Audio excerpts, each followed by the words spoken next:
Praise the Lord. Let's have a word of prayer. Heavenly Father, we thank you for the Bible study. We bless your name because of your faithfulness. Thank you because of your Spirit that you have sent to enlighten us, to guide us, to remind us of the truth of your word. We're praying, Lord, not only at the Bible study, but outside at the crossroad. In times of challenges, in times of trial, in times of temptation, the Spirit of God will guide us to the truth that will grant us the victory in Jesus' name. We're asking, Lord, tonight, as we study your word, we pray that every word that comes from you, you will register on every heart, right on the tables of our hearts. Make it indelible, that when the time comes to apply the word, we will not forget in Jesus' name. We thank you because we know you have answered. In Jesus' name we pray. Tonight we're coming to 1 Corinthians chapter 10. And we're looking at verses 1 through to 13. 1 Corinthians chapter 10, reading from verse 1. In verse 1 it says, "Moreover, brethren, I would not that ye should be ignorant, how that all our fathers were under the cloud, and all passed through the sea." And then in verse 5, it tells us in verse 5, "But with many of them God was not well pleased, for they were overthrown in the wilderness." In verse 6, it says, "Now these things were for our example, to the intent, for the purpose, for the reason, that we should not lust after evil things, as they also lusted." Verse 11. In verse 11, it says, "Now all these things happened unto them for examples, and they are written for our admonition, upon whom the ends of the world are come." As we look at the verses before us tonight, we are brought back to the history and the story of the children of Israel, about their salvation, about their redemption, about their deliverance, and about the experiences they had in the Lord. And we're assured that the same Christ that saved us is that same Christ that saved them, that delivered them, that ransomed them, and that made them come out of bondage into the land of liberty. And then we're told that the story of their lives, the experiences they had, actually are examples unto us. That we on our way to heaven, as they were on their way to Canaan, will learn from everything that happened unto them. That's why tonight the message is believers' watchfulness on the way to heaven. Believers' watchfulness on the way to heaven. Taking that from the warnings for the children of Israel and their watchfulness and the required faithfulness they ought to have as they came out of Egypt and went through the wilderness on their way to the land of promise, on their way to Canaan land, on their way to that land that flows with milk and honey.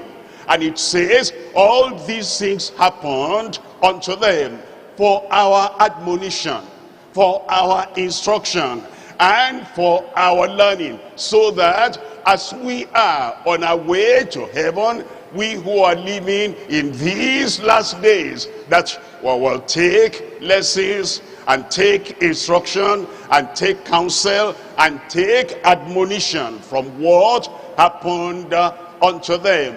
Believers' watchfulness on the way to heaven. Let's come back to verse 1. In verse 1 it says, moreover, brethren, that what moreover connects us with the previous chapter. You remember Paul the apostle, by the Spirit of God, said, we're running in a race. We're running in a race to get to the destination.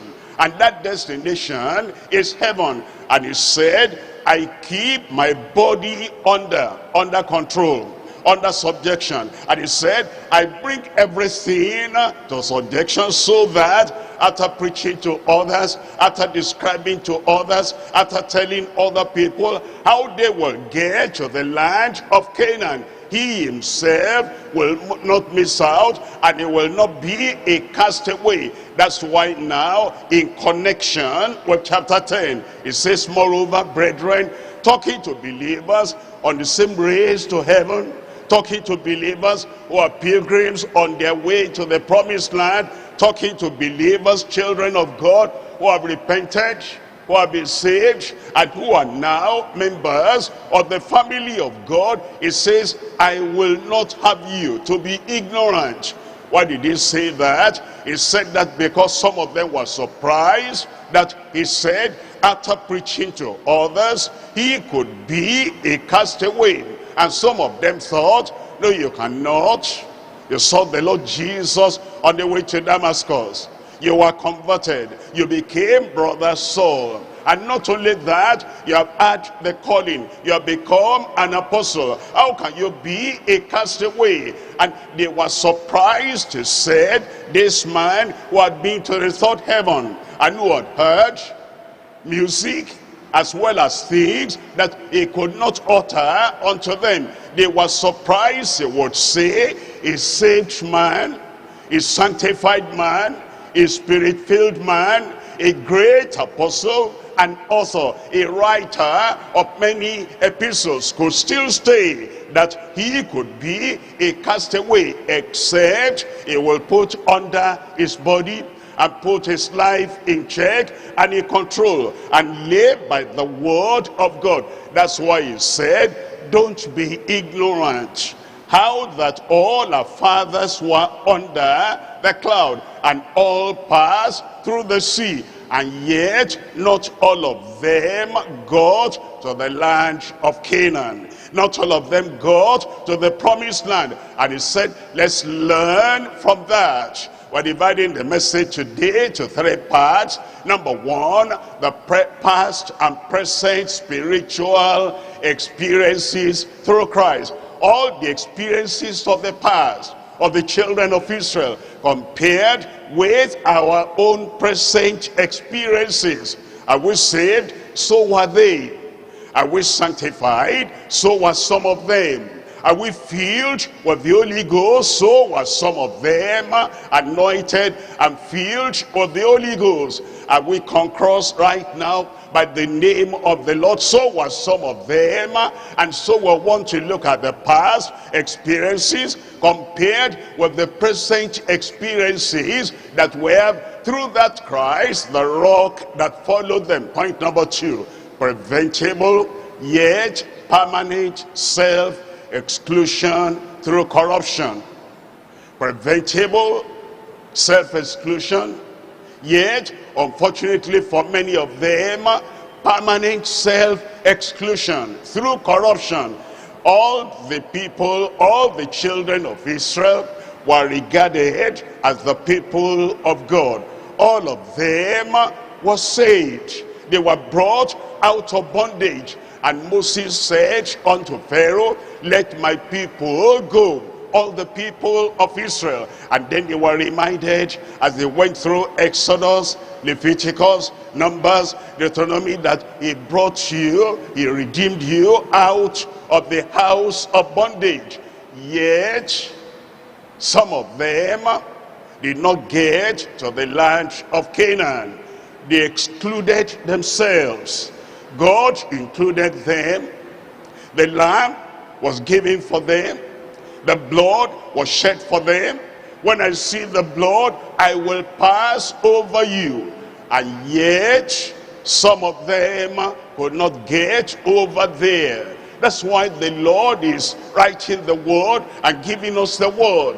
And he's saying, as it happened to them, we need to watch and we need to be prayerful so that we don't fall after the same example of those unbelieving people after they had first believed. Point number 3, proper and personal self-examination without conceit, without deception, without dissimulation, without cajoling ourselves, without deceiving ourselves.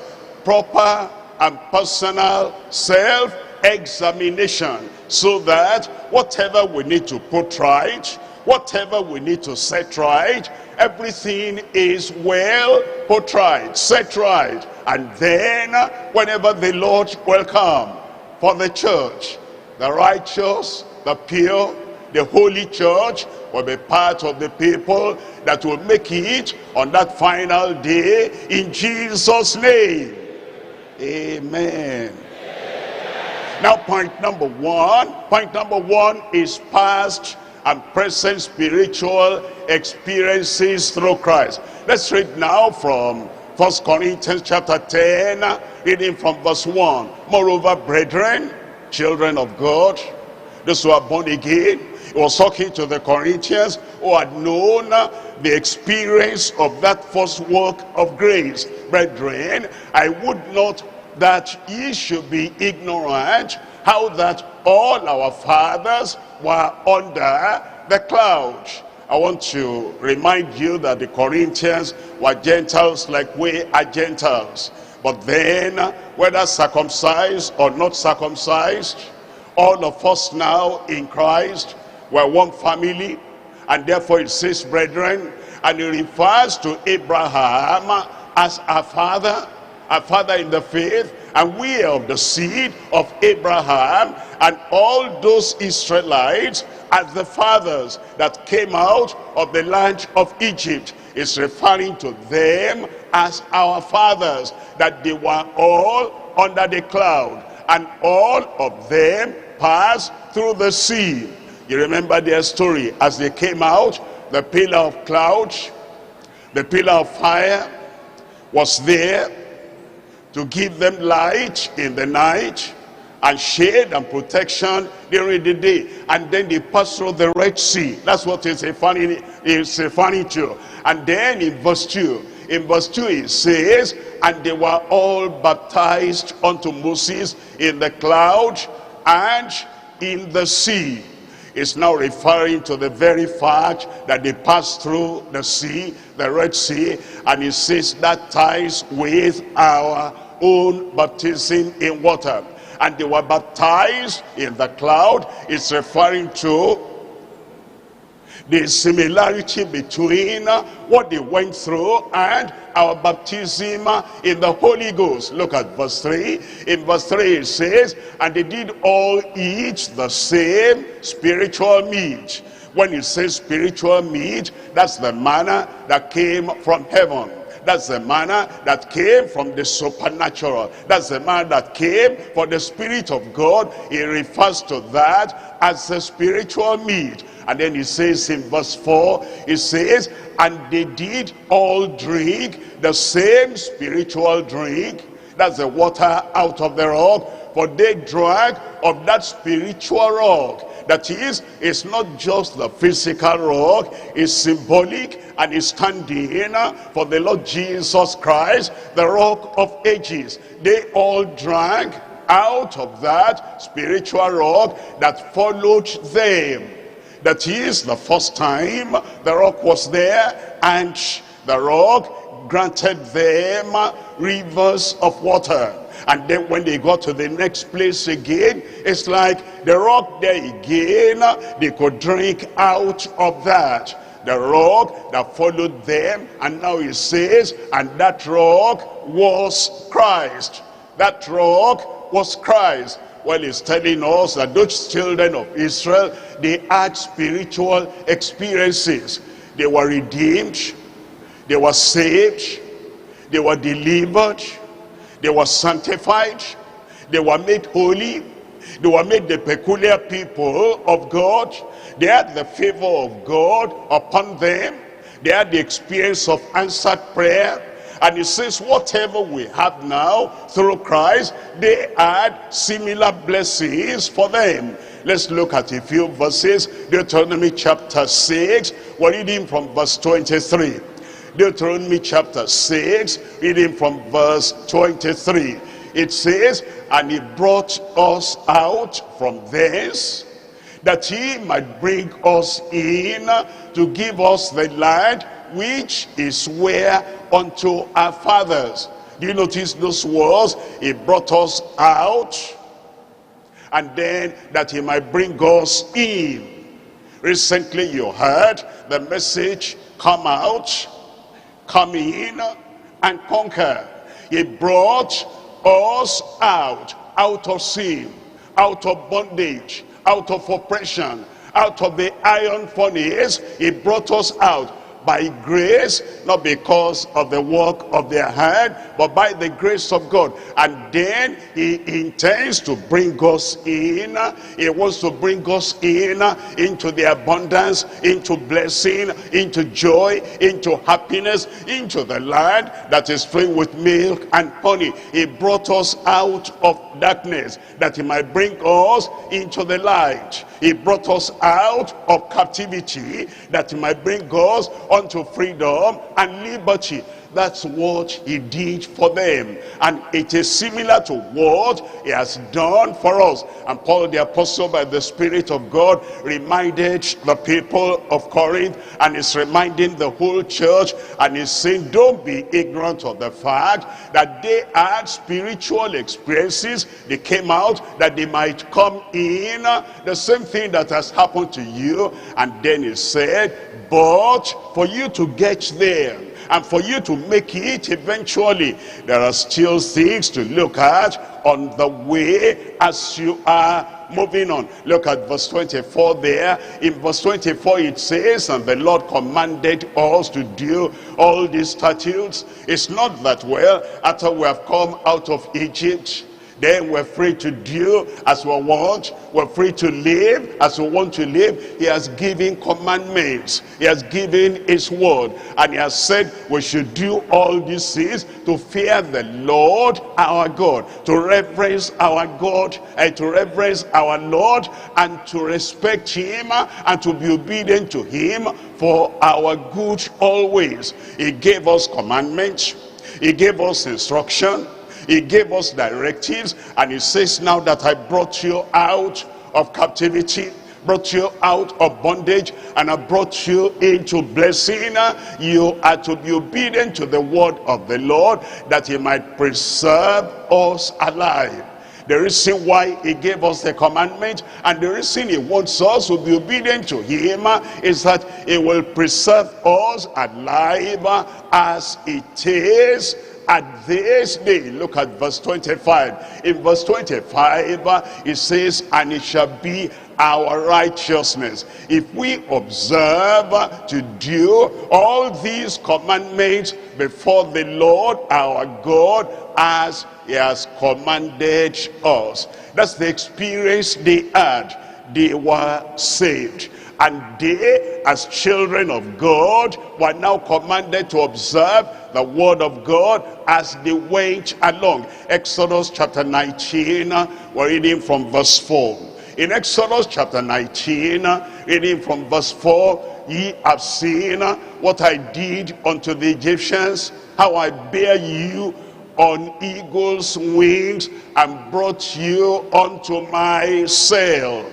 I took you away from darkness, the darkness of idolatrous Egypt, and I brought you out unto myself. Isn't that the same experience we have as we're born again, as we're redeemed, as we're saved, as our sins are washed away, as we're cleansed in the blood of the Lamb? He brings us unto himself. Look at verse 5. In verse 5, now therefore, if ye will obey my voice indeed, and keep my covenant, then it shall be a peculiar treasure unto me above all people, for all the earth is mine. Look at that. All the earth is mine by creation.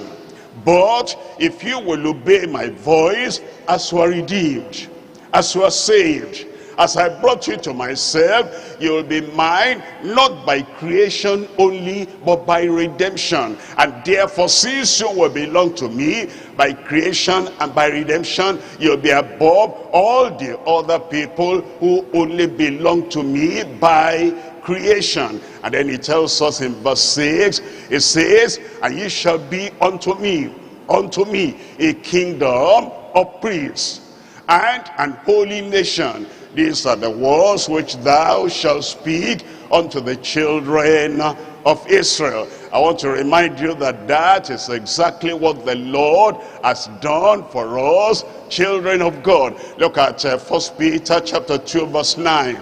In 1 Peter chapter 2, reading from verse 9, it says, but ye are a chosen generation, a royal priesthood, a priesthood of kings, and holy nation, a peculiar people, a peculiar treasure, that he should show forth the praises of him who has called you out of darkness into his marvelous light. You see the similarity between them and us. The past experiences they had and the present experiences we have. We're looking at Psalm 4, reading from verses 3 and 4.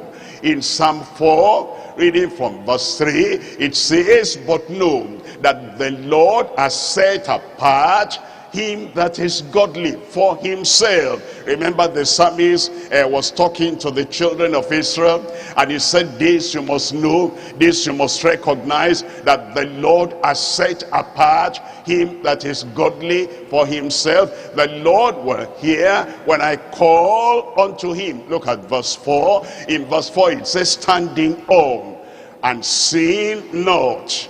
Stand in awe. Wonder as to the goodness of God, as to the grace of God, and stand with amazement, and do not continue in sin, and sin not. Commune with your own heart upon your bed and be still. Isn't that the same experience we have when you say stand in awe and then do not continue in sin?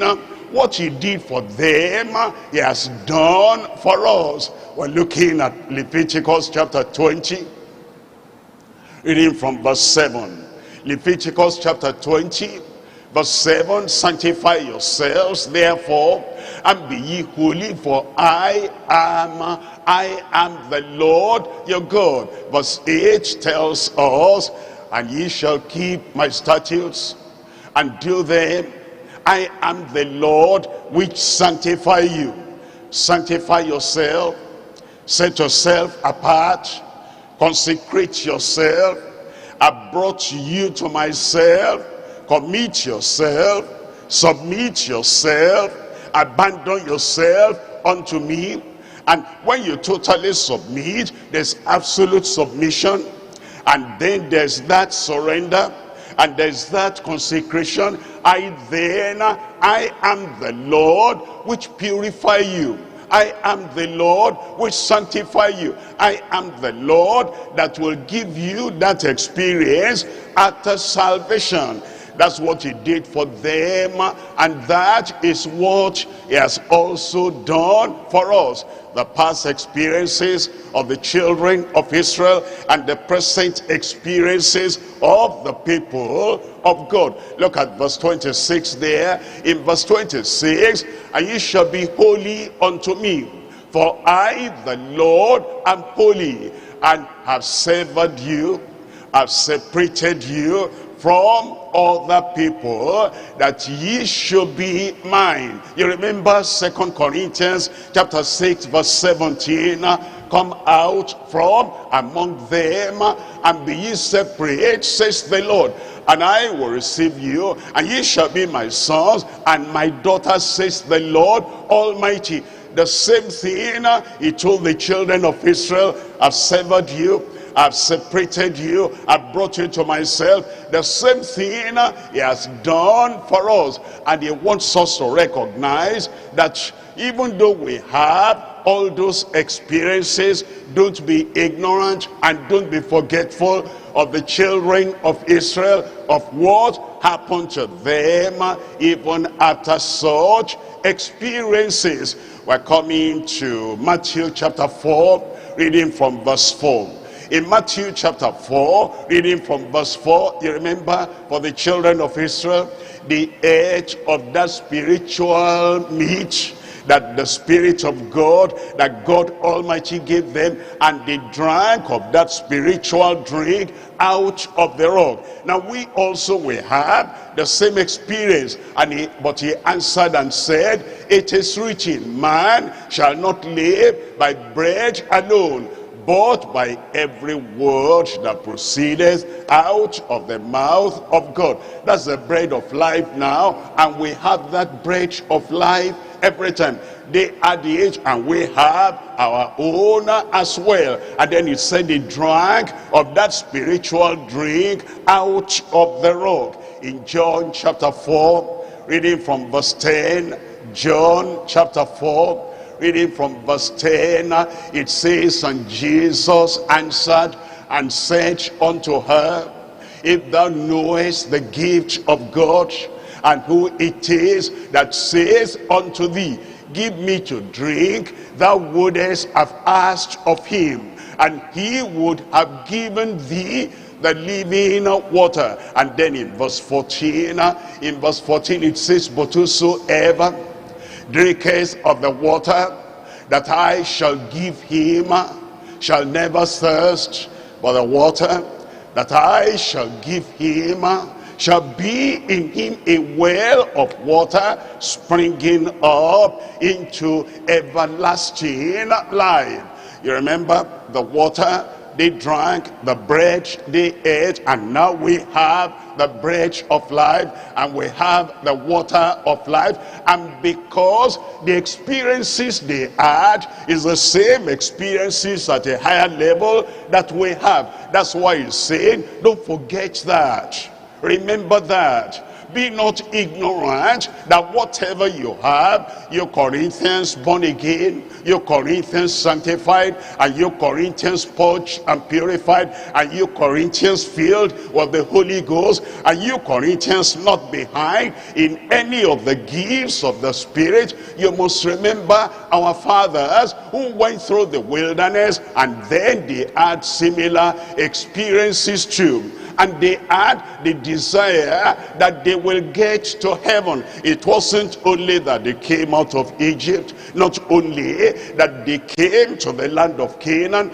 The same way you are eager to get to heaven, you are passionate about getting to heaven, you are prayerful and watchful about getting to heaven. In the same way, all those worthies of old, all those fathers in the faith, in the Old Testament, they were also eager to get to Canaan land, the Canaan of heaven. It tells us in Hebrews chapter 11, reading from verse 14. Hebrews chapter 11, we're reading from verse 14. It tells us what they were eager for. It says, for they that say such things declare plainly that they seek a country. They seek a country beyond the land of Canaan, beyond the land flowing with milk and honey. They were seeking after a country, and they were pursuing a country. Verse 15, in verse 15 it says, and truly, if they had been mindful of that country from whence they came out, they might have had opportunity to have returned. Look at verse 16. It says, but now they desire a better country. Old Testament people, they desire a better country. Abraham, Isaac, Jacob, Moses, and all the rest of them, they looked beyond the land of Canaan. They looked beyond all the earth here. They desire a better country, that is an heavenly, wherefore God is not ashamed to be called their God, for he has prepared for them a city. He has prepared for them a city. That's talking about them, about the children of Israel. And the same thing is said about us. Hebrews chapter 13, we're reading from verse 12. Hebrews chapter 13, reading from verse 12. Wherefore Jesus also, that he might sanctify the people with his own blood, suffered without outside the gate. In verse 13, it says, let us go forth. Therefore, it is referred to the people of the past, that they desired a better country and they wanted to get to heaven. And now he's talking about us, the present day people. Let us go forth therefore unto him without the camp, bearing his reproach. Why? Verse 14. In verse 14, for here have we no continuing city, but we seek one to come.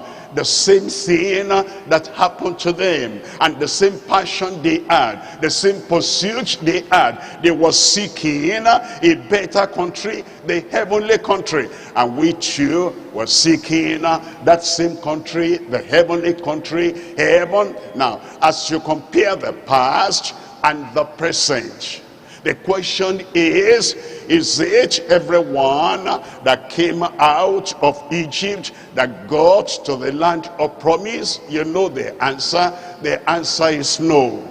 Then is it everyone that is born again now, everyone that attends a gospel church, a Bible believing church, everyone that testifies, I'm saved, I'm sanctified, I'm filled with the Holy Ghost? Is it everyone that gets to heaven?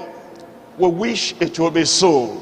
But really, from what we're learning from the word of God, we have a duty, we have a responsibility, and we have the commandment the Lord has given us, that we need to keep ourselves in the love of God and keep ourselves in the way of righteousness, so that we can get there. Well, we'll get there in Jesus' name. Let's come to point number 2 now. Point number 2, preventable self-exclusion. Preventable. There were people in the land of Israel that excluded themselves. Moses did not exclude them. Others did not exclude them by their own choice, by their own fleshly act, by their own corruption, by their own backsliding, by their own unbelief. They excluded themselves. That was preventable. But unfortunately, they excluded themselves permanently from the land of Canaan. They excluded themselves permanently from the heavenly city. Preventable yet permanent self-exclusion through corruption. We're coming to 1 Corinthians chapter 10. In 1 Corinthians chapter 10, we're reading from verse 5. But with many of them, God was not well pleased. He brought them out, but with many of them, God was not well pleased. They ate manna every day for 40 years, and they drank water supernaturally out of the rock. But with many of them, God was not well pleased. They looked at the brazen serpent and they were healed. Everyone that looked on that brazen serpent. And yet it says, but with many of them, God was not well pleased. Those were the people that wanted the gift without commitment, consecration to the giver.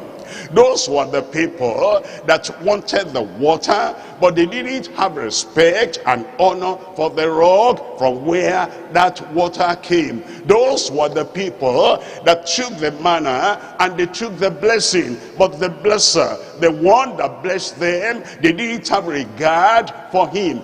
But with many of them, God was not well pleased, for they were overthrown in the wilderness. Look at verse 6. In verse 6 it says, now, the 6 were our examples, to the intent we should not lust after evil things, as they also lusted. It said the problem wasn't with God. God wanted them in heaven. God wanted them to get to the end of the journey. God wanted them to get to the land of promise, the land of Canaan. But they lusted after evil things. And he's saying that now we should not lust after evil things as they lusted. What does that mean? What did they do? How did they act? What was their composture or their comportment that made God not to be pleased with them? Look at verse 7. In verse 7 it says, neither be ye idolaters. He was now talking to the Corinthians believers. He was talking to the Corinthians brethren. He was talking to the Corinthians, members of the family of God, those who were saved at the present time, in the present dispensation, in the present better covenant. Neither be ye idolaters, as some of them, as it is written, the people sat down to eat and drink and rose up to play. Now, you might wonder, what if somebody who is a believer, a child of God, who is born again, who has been brought by God unto himself? What if he becomes an idolater? What will happen? What will happen? 1 Corinthians chapter 6, we're reading from verse 9. In 1 Corinthians chapter 6, reading from verse 9, know ye not that the unrighteous shall not inherit the kingdom of God? Whether that unrighteous person is somebody claiming and testifying, I'm saved, I'm born again, I'm sanctified, I have the gifts of the Spirit. Know you not, Corinthians, that the unrighteous in Corinth, the unrighteous in Ephesus, the unrighteous in Colossae, the unrighteous anywhere, the unrighteous anytime in any sanctuary, know ye not that the unrighteous shall not inherit the kingdom of God?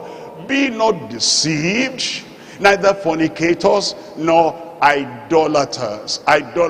He reminded the people, idolatry, going back to idolatry, is what made some of those people that came out of Egypt not to get to the Canaan land. And then Paul the apostle now says, neither fornicators, nor idolaters, nor adulterers, nor effeminate, nor abusers of themselves with mankind. In verse 10 it says, nor thieves, nor covetous, nor drunkards, nor revilers, nor extortioners shall inherit the kingdom of God. It says, as it happened to them, that idolatry prevented them from getting to the land of promise. So today, anyone who claims to be saved, who claims to be sanctified, who claims is on his way to heaven, if he goes into idol worship in any form, he will not inherit the kingdom of God if he dies in that condition. We're back to 1 Corinthians chapter 10, and we're now reading from verse 8. 1 Corinthians chapter 10, verse 8. Neither let us commit fornication. He was writing to the Corinthians, the believers, the brethren. He said, whatever the temptation, remember, yielding to that temptation will take heaven from you. Yielding to that temptation can drive you into hell, not only for 10 years, 100 years, 1,000 years, forever and ever. He said those people in the wilderness that yielded to fornication and adultery, that they perish forever. They didn't get to heaven, they didn't get to the kingdom of God, and they were not there for a short time. And when they got there, they were not burnt up, they remained there. They're still there now. Those who got to hell at that time, they're still there, because the smoke of their torment will ascend forever and ever. It is an everlasting thing. Hell is everlasting. That place of torment is eternal. That's why he told the believers, and he said, neither let us commit fornication, as some of them committed, and they fell in one day 23,000. Everybody is doing it. That's not an excuse. Everybody is doing it. That does not lessen the punishment, the calamity, the condemnation, and the damnation that comes upon the person. Popular people are doing it, and rich people are doing it, religious people are doing it, respected people are doing it. That does not excuse anyone. It says they fell in one day 23,000. Does it still matter today? We know it mattered at their own time, and they perished at their own time. What happens today to the fornicator who dies in fornication, to the adulterer who dies in adultery? In Galatians chapter 5, we're reading from verse 19. We're looking at Galatians chapter 5, verse 19. Now the works of the flesh are manifest now at this time, in this generation, and with this new covenant. We're now outside the old covenant. In this covenant now, the works of the flesh are manifest. Which are these? Adultery, fornication, uncleanness, lasciviousness. Look at verse 20. In verse 20, idolatry, witchcraft, hatred, variance, emulations, that is copying other people.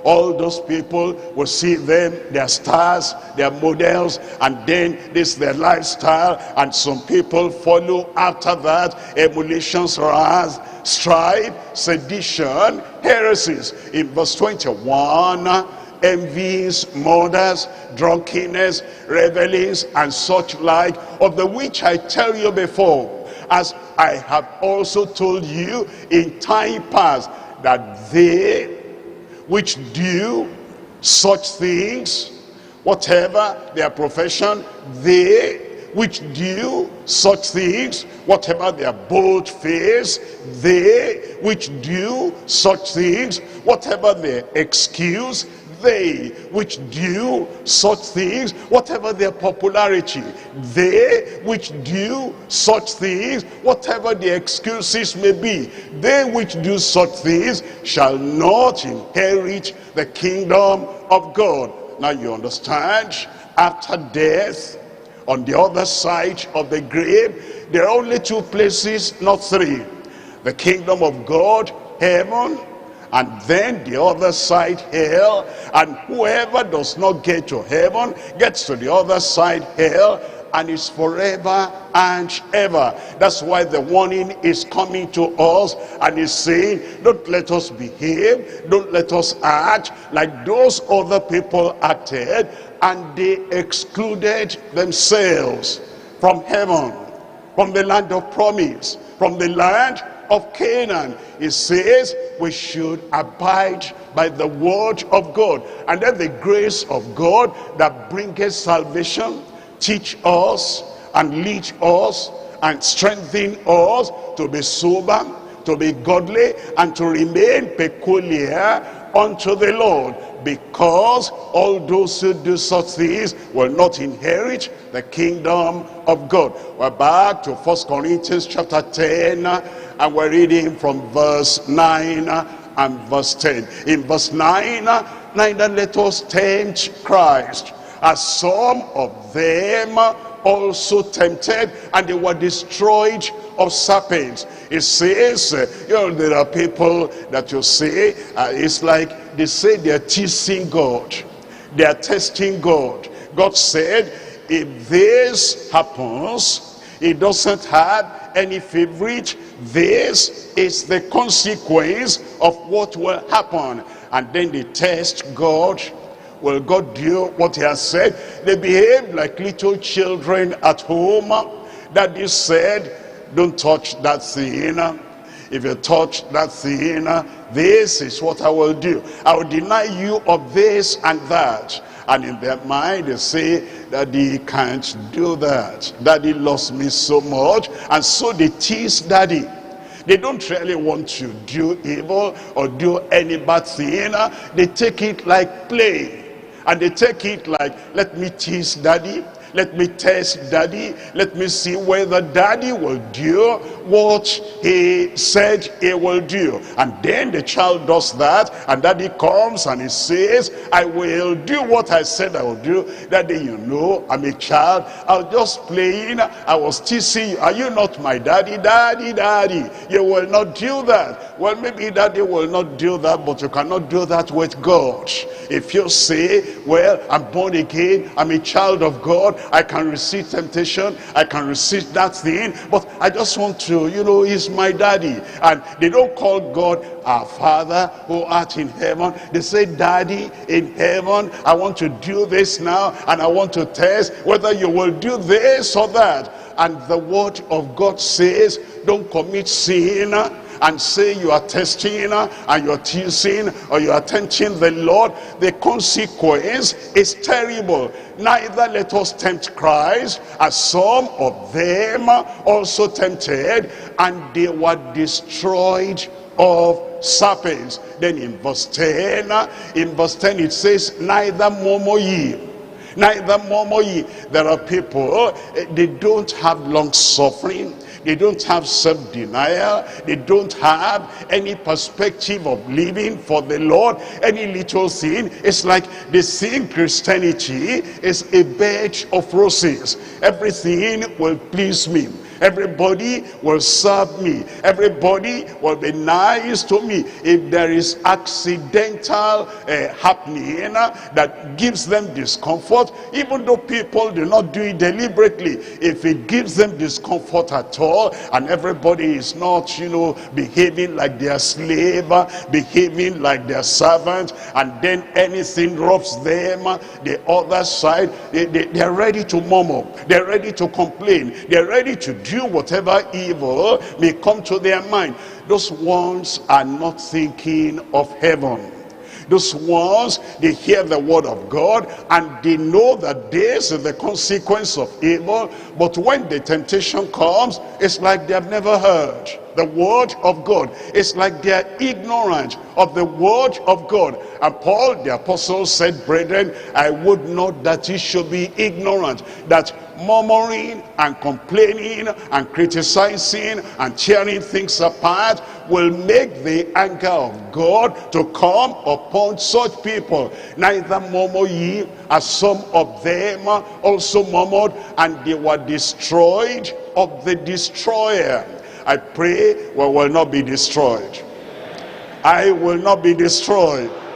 I pray the Lord will shield us and protect us from all murmuring, grumbling, complaining in Jesus' name. And let's come to Hebrews chapter 1. Hebrews chapter 1, we're reading from verse 12. In Jude chapter 1, we're reading from verse 12. In Jude chapter 1, verse 12, these are spots in your feast of charity, when they feast with you, feeding themselves without fear. Clouds they are, without water, carried about of winds, trees whose fruit withereth, without fruit, twice dead, plucked up by the roots. In verse 13, it says, raging waters, raging waves of the sea, foaming out their own shame, wandering stars, to whom is reserved the blackness of darkness. How long? forever. Look at verse 14. And Enoch also, the seventh from Adam, prophesied of these, saying, behold, the Lord cometh with 10,000 of his saints. What's he coming to do? Look at verse 15. In verse 15, to execute judgment upon all, and to convince all that are ungodly among them of all their ungodly deeds which they have ungodly committed, and of all their hard speeches which ungodly sinners have spoken against him. Verse 16, it says, these are murmurers. These are murmurers. Have you discovered those who have been long in the Christian faith, 30 years, 40 years, more than that? They claim to have been saved, and yet their peculiarity is murmuring. They know so much as to how the church should be, how leadership should be, how they should be. We've been here for more than 30 years, and all they do, they always find fault, not about themselves, but about everyone else. They criticize this and criticize that. They even speak against God, and they murmur, why should this be like that? Why should this be like that? And they carry a murmuring heart, a murmuring spirit all about every day, and it affects their attitude, it affects their action, it affects their disposition, it affects their fellowship and interaction with the rest of us. And yet the word of God says, neither murmur ye, as some of them murmured, and they were destroyed of the destroyer. These are murmurers, complainers, and walking after their own lust. Whatever does not please them, they must comment. Whatever does not go their direction, they must comment. Whatever does not align with them, they must act somehow, and they must do something to show everybody, yes, I'm coming to church, this is my church, I will never leave this church, but I'm not happy except everything goes my way. And the Lord says, all they want is for things to go according to their desire, according to their laws, and their mouth speaketh great swelling words. Hear them when they boast. Hear them as if the pillars of the church depends on them. Hear them as if what Jesus said, upon this rock I build my church, and the gates of hell cannot prevail against it. See them as they talk, and they say that's what Christ said, but left to me alone, if I'm not happy, I can bring the church down.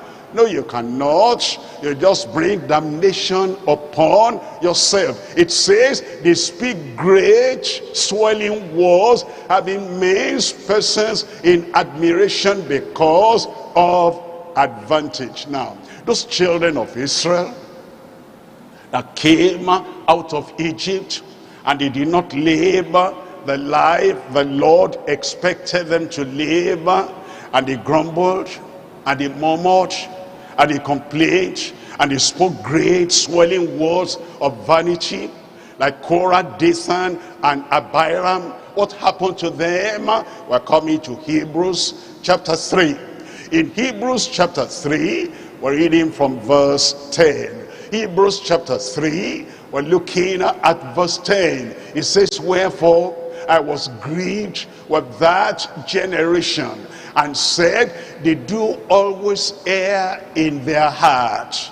They do always go astray in their heart. They do always sin in their hearts. They were not victorious over sin. The sin of the tongue, the sin of evil imagination, the sin of evil thought, and the sin of evil behavior, they were not victorious. They didn't have the freedom over sin. Therefore God says, I was grieved with that generation, and said, they do always err in their heart. and they have not known my ways. It says in verse 11, so I swear in my wrath, they shall not enter into my rest. Verse 12, it says, verse 12, take heed, brethren.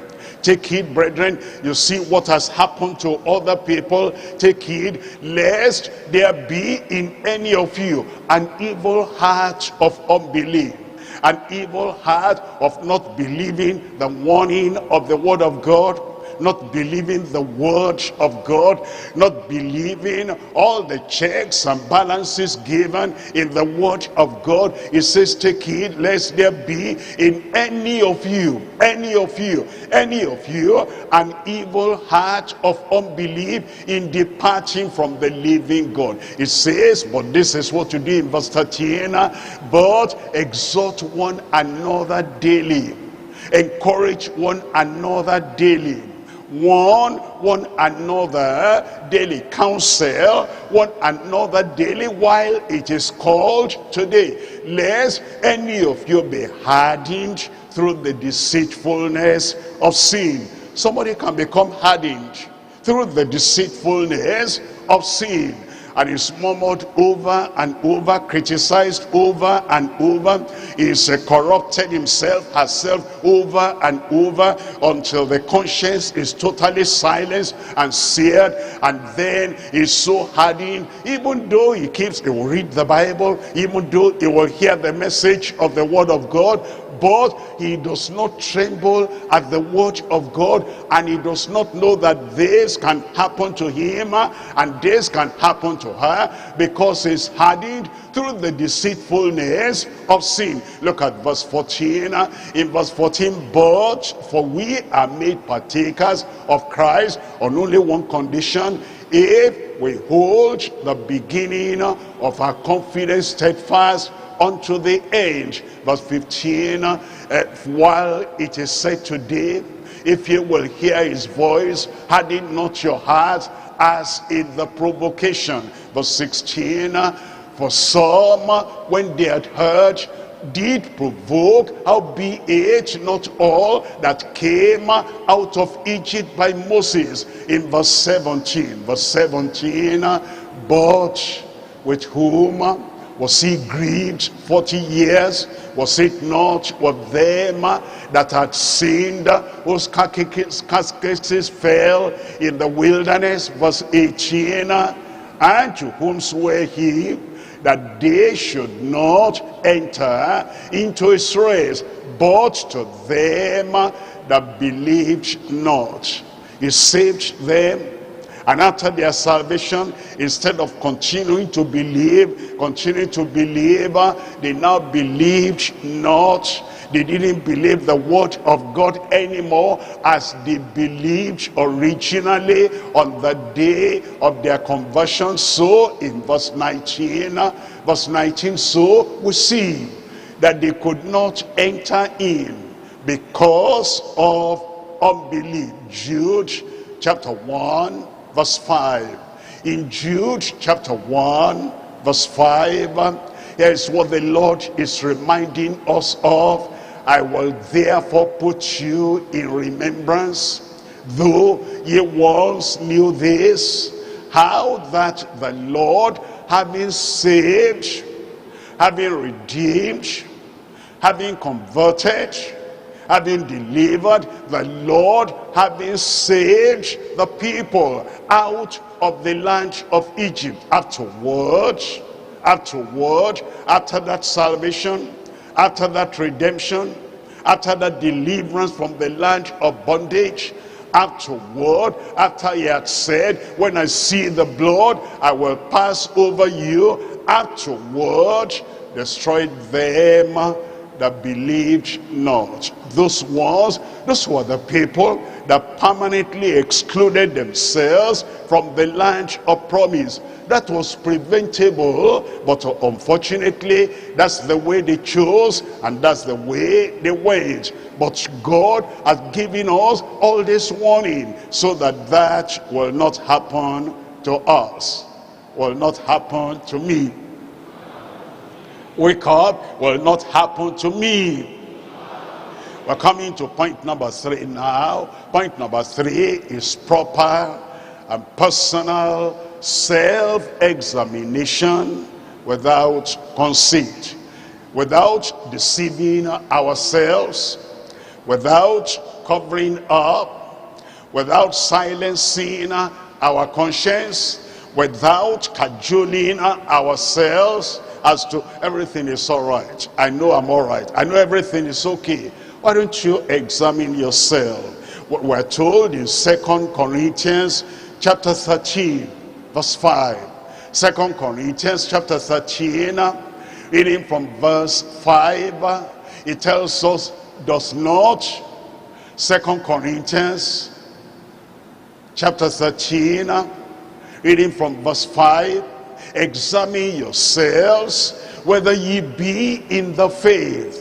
Examine yourselves, not examining other people, investigating other people, evaluating other people. Yourself, examine yourselves whether ye be in the faith. Prove your own selves. Know ye not your own selves how that Jesus Christ is in you, except ye be reprobates? He said the possibility is there that somebody has backslidden and then becomes a reprobate. A reprobate that is cast away. A reprobate that the Spirit of God does not speak to anymore. Ephraim has chosen to go with idols. Let him alone. He said, examine yourself. That's why we're looking at this now, the proper and the personal self-examination without conceit. In 1 Corinthians chapter 10, reading from verse 11. 1 Corinthians chapter 10, reading from verse 11. Now, all these things happened unto them for examples, and they're reaching for our admonition. They're reaching for our instruction. They're reaching for our learning, upon whom the ends of the world are come. There's no doubt in your mind what the apostle is saying by the Spirit of God. Those of us who are living at the end of the age, at the end of the dispensation, at this time very near the coming of the Lord, these things are reaching for our learning, upon whom the ends of the world are come. And then he tells us in verse 12, it says we shouldn't have self-confidence that can get us into trouble. We shouldn't say, no, it happened to others, it cannot happen to me. It says, wherefore let him that thinketh he standeth take heed lest he fall. Let him that thinketh he standeth, that thinketh is steadfast, that thinketh I'm saved, I'm always saved. Let him that thinketh is all right, let him take heed lest he fall. And then in verse 13 says, there has no temptation taking you but such as is common to man, but God is faithful, who will not suffer you, allow you, permit you to be tempted, tested above that ye are able, but he will with the temptation also make a way to escape, that he may be able to bear it. How do we bear? How do we escape that temptation that comes to all people? One is to take heed to the word of God.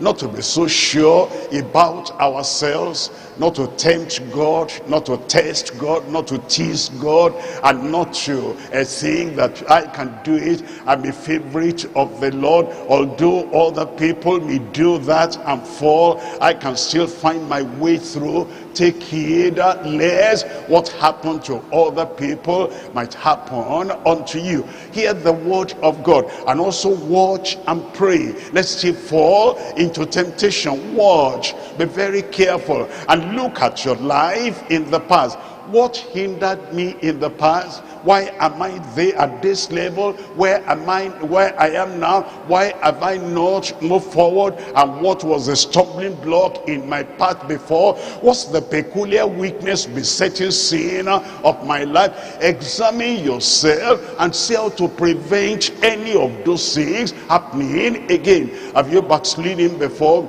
Have you gone into something before that is not according to the will of God, and you suffered emotionally, and you suffered spiritually, and you suffered physically, and you suffered professionally, and you suffered in various ways? If you are wise, you say, that's what landed me in trouble before. Because of that now I am watching. Because of that now I'm careful. Because of that now I'm preventing that from happening again. When temptation comes and the devil brings his temptation, you remember how Jesus overcame. He said, it is written. And the word of God says they overcame by the word of their testimony. They took the word of God as their testimony, as their property, as what they relied upon. And it says, by the blood of the Lamb. You depend upon the blood that was shed for you, and then the Lord makes a way of escape that you are able to overcome. You are not overconfident, you are not self-confident. You're looking at the word of God, and you're looking at the will of God, and you know that without him you are nothing, and without him you can do nothing. Depending upon him like that, and being prayerful and trusting him to keep you standing every time. That's how we stand. Let's look at Proverbs chapter 26. We're looking at verse 12. In Proverbs chapter 26, we're reading from verse 12. Seest thou a man wise in his own conceit? There is more hope of a fool than of him. A man who is wise in his own conceit, who is overconfident, who is just walking anyhow. He does not look at this side, that side before he crosses the road. He thinks all the cars will stop for him, any danger will stop for him, and he just lives a careless life. He can die before his time. Look at the man that is wise in his own conceit. There is more hope of a fool than for that man. We're told in Romans chapter 12, reading from verse 16. Romans chapter 12, reading from verse 16. Be of the same mind one toward another. Don't be so proud, I'm above other people. Other people may try that, and that may make them fall. Other people may go into that inner place of darkness, and then they fall because of that. Me, I can go anywhere, touch anyone, reach anyone. Me, I'm eternally protected. Be of the same mind. Don't think you're above other people. Mind not high things, but condescend to men of low estate. Look at this.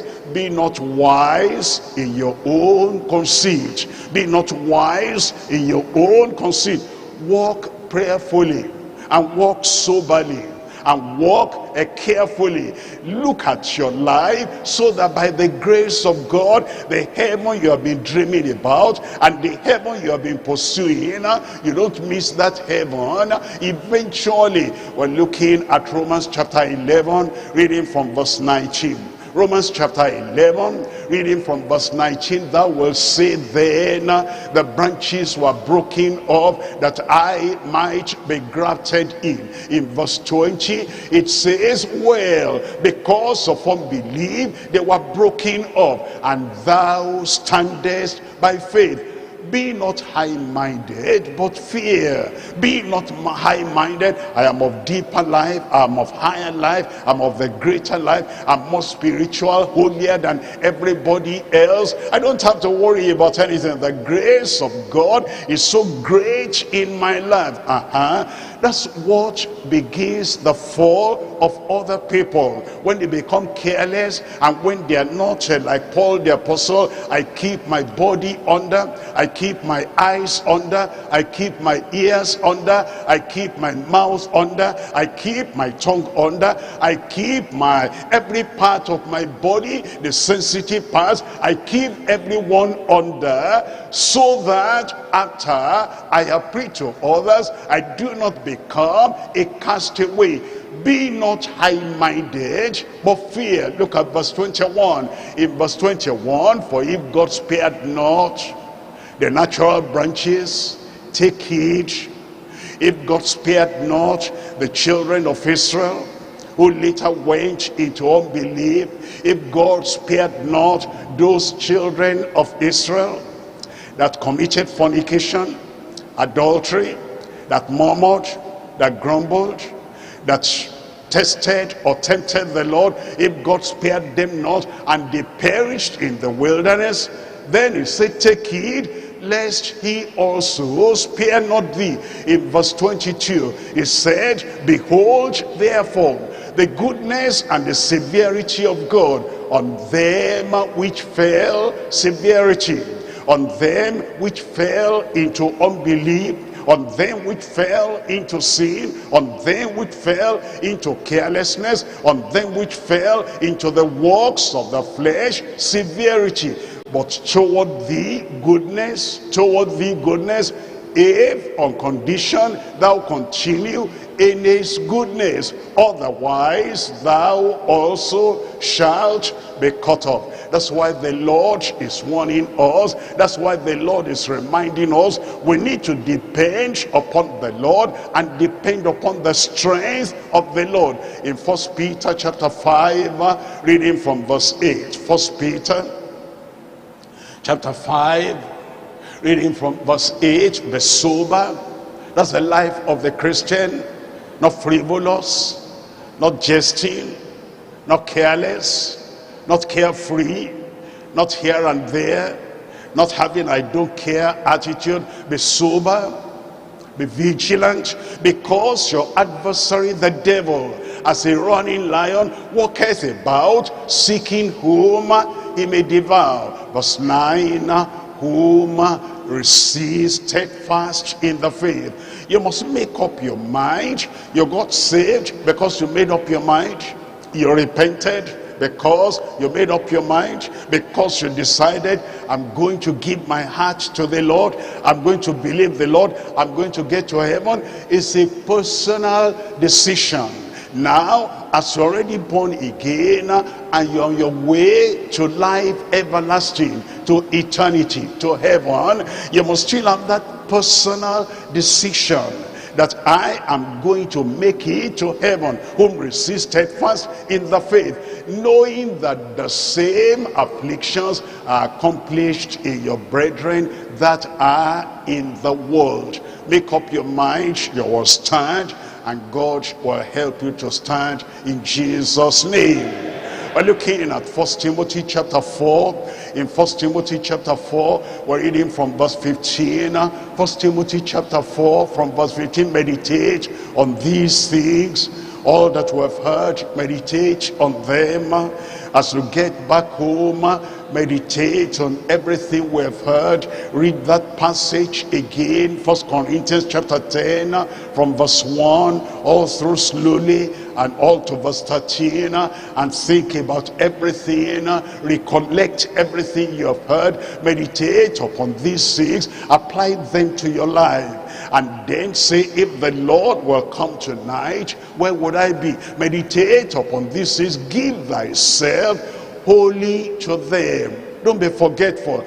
Give yourself wholly unto them, that thy profiting may appear unto all. All the people that know you, they will know that your life is now at a higher level. You are getting ready for the coming of the Lord, and your profiting in the word of God is appearing, is visible for everyone to see. In verse 16, it says, take heed unto thyself. Take heed unto thyself. It's good to watch over other people. It's good to help other people, to protect other people. But you are the number one person you should watch over. You see all those other people you are watching over, and the final decision is still in their hands. They can accept your counsel. They can accept your watching over them, or they may not accept. They may accept it while you are there with them. They may not accept it after you have gone. But you are the principal person you are to watch over, and you are to take heed unto thyself and unto the doctrine, unto the teaching that you are hearing, that is able to make you wise unto salvation, and to get you sanctified, and to get you holy, and to get you ready and prepared for heaven. You take heed unto all that teaching, for in doing this thou shalt both save thyself and them that hear thee. Save thyself. If you are not saved, you cannot get other people saved. If you are not standing, you cannot get other people to stand. If you are not firm and courageous, and you are on your way to heaven, if it's not happening to you, you cannot make it happen to any other person. It is who you are, you will reproduce in other people. If you are not a conqueror, you cannot help other people to conquer. If you are trying to touch their lives, teaching them, instructing them, helping them, you are wasting your life and you are wasting their time. You must keep yourself, and you must be standing before you can have the grace, and you can have the liberty, and you can have the right to make other people stand. So take heed unto thyself and unto the doctrine. Continue in them, for in doing this thou shalt both save thyself and them that hear thee. I pray the word of God will work effectively, effectually in every one of us, in Jesus' name. A good amen. Let's rise up and talk to the Lord in prayer, and take what we have heard, what we have learned, the admonition to the Lord in prayer. Don't throw the message to other people. This is you now. You want to make sure that you are ready for the coming of the Lord. Rise up and say, Lord, here am I, here am I, here am I. I will allow the word of God to have impact, effect upon my life. Open your mouth and talk to the Lord in prayer.